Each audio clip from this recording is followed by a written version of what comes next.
बिहार को बजट 2024 में मिले 61,000 करोड़। 2025 के विधानसभा चुनाव में किसको होगा कितना फायदा, जानिए पूरी खबर विस्तार से। मगर उससे पहले प्यारे दर्शकों, अगर अभी आप चैनल पर नए हैं तो चैनल को अभी सब्सक्राइब कर लें। तो चलिए अब आपको बताते हैं कि बजट से किसको क्या मिलेगा। बता दें, बिहार को विकास के लिए 61,000 करोड़ रुपए आवंटित किए गए। हालांकि कुछ विशेषज्ञों का मानना यह राशि नीतीश कुमार को बीजेपी के समर्थन में बनाए रखने के लिए एक राजनीतिक चाल हो सकती है। बता दें, देश के पूरे बजट से करीब 61,000 करोड़ रुपए अकेले बिहार को दिए, ताकि वहां पर सड़कें बन सके, एक्सप्रेसवे बन सके, नए पुल बन सके, एयरपोर्ट बन सके, पावर प्रोजेक्ट लगाए जा सके, काशी विश्वनाथ कॉरिडोर की तरह गया और बोधगया में कॉरिडोर बन सके। इसके अलावा भी बिहार को लेकर केंद्र सरकार ने खूब मेहरबानी दिखाई। इस मेहरबानी पर नीतीश कुमार भी खुश हैं, लेकिन क्या नीतीश कुमार लंबे वक्त तक इस पर अपनी खुशी जाहिर कर पाएंगे? क्या केंद्र ने जो पैसे बिहार को दिए वो सिर्फ बिहार की मदद के लिए ही है, या फिर इसमें एक राजनीति है जो नीतीश की मदद करने के साथ ही नीतीश कुमार की मुसीबत भी बन सकती है?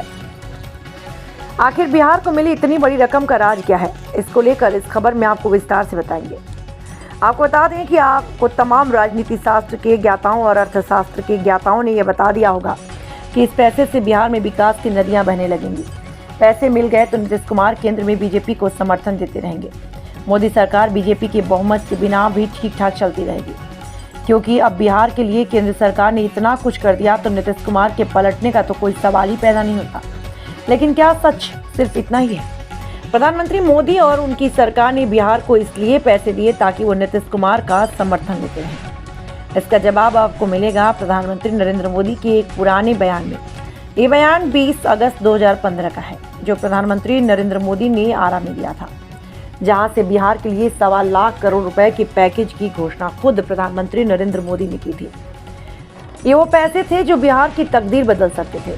अब इस बात को 9 साल बीत गए, लेकिन बिहार की तकदीर कितनी बदली ये बताने की जरूरत शायद किसी को नहीं। तो क्या ये पैसे कम थे, बिहार नहीं बदला, या फिर बिहार को बदलने की नीयत ही नहीं थी कि बिहार नहीं बदला? इस बात पर लंबी बहस की गुंजाइश तो है, इसे छोड़ देते हैं और जो सच में बदला उस पर बात करते हैं। जो बदला ये कि प्रधानमंत्री नरेंद्र मोदी ने जब बिहार के पैकेज की घोषणा की और उसके बाद बिहार में विधानसभा के चुनाव हुए तो नीतीश कुमार की पार्टी जनता दल यूनाइटेड को 44 सीटों का नुकसान उठाना पड़ा।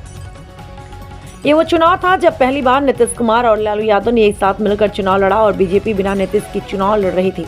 तो उस चुनाव में सबसे ज्यादा फायदा लालू यादव और उनकी पार्टी को हुआ, जबकि सबसे ज्यादा नुकसान नीतीश कुमार का हुआ। ये बात अलग है कि नीतीश कुमार ही मुख्यमंत्री बने और बनते ही रहे, लेकिन उनकी पार्टी की सीटें घटने के लिए सबसे ज्यादा जिम्मेदार बीजेपी और उसके पैकेज को ही माना गया। तो नीतीश ने फिर से पाला बदला, बीजेपी के साथ आए, फिर गए, फिर आए, फिर गए, फिर आए। फिर 2020 के विधानसभा चुनाव में बीजेपी के साथ मिलकर चुनाव लड़ा तो उस चुनाव में नीतीश कुमार को और भी ज्यादा नुकसान हुआ। फिर से 28 सीटें घटी और घटकर नीतीश कुमार 43 पर रह गए। बिहार विधानसभा में तीसरे नंबर की पार्टी बनी, वहीं बीजेपी को 21 सीटों का फायदा हुआ। विधानसभा में दूसरे नंबर की पार्टी बन गई। फिर नीतीश कुमार को झटका लगा, वो फिर से पलट गए, आरजेडी के साथ गए, लेकिन लोकसभा से पहले फिर से पलट गए और लोकसभा का चुनाव बीजेपी के साथ लड़ा तो फायदा भी हुआ। इतना फायदा हुआ कि केंद्र में उनके बिना सरकार बनाना बीजेपी के लिए मुश्किल था। तो नीतीश ने साथ दिया और बीजेपी ने रिटर्न गिफ्ट के तौर पर बजट में करीब 61,000 करोड़ रुपए दे दिए। लेकिन बता दें, अब फिर से बिहार विधानसभा का चुनाव आ रहा है। बीजेपी ने कह तो दिया कि मुख्यमंत्री का चेहरा नीतीश कुमार होंगे, लेकिन अगर बीजेपी ने बजट के इन पैसों का जिक्र किया और उसे चुनावी मुद्दा बनाया तो फिर नीतीश कुमार के लिए 2015 वाली मुश्किल हो जाएगी, क्योंकि बिहार के पैसे मिलने का क्रेडिट नीतीश कुमार को नहीं, बीजेपी को मिलेगा। और तब चुनाव में भी इसका फायदा नीतीश को मिले ना मिले बीजेपी को मिलेगा ही मिलेगा। और अगर बीजेपी को फायदा मिला तो फिर नीतीश कुमार के लिए चुनौती बड़ी होगी, क्योंकि 2020 में 43 सीटें मिलने के बाद बिहार बीजेपी के नेता नहीं चाहते थे कि नीतीश मुख्यमंत्री बने।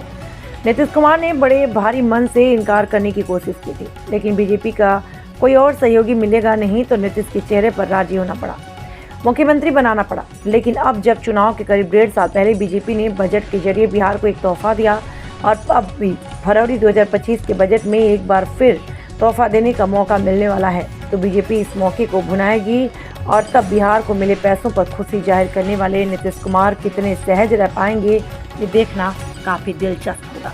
बने रहिए हमारे साथ, देखते रहिए संपूर्ण पब्लिक पेज।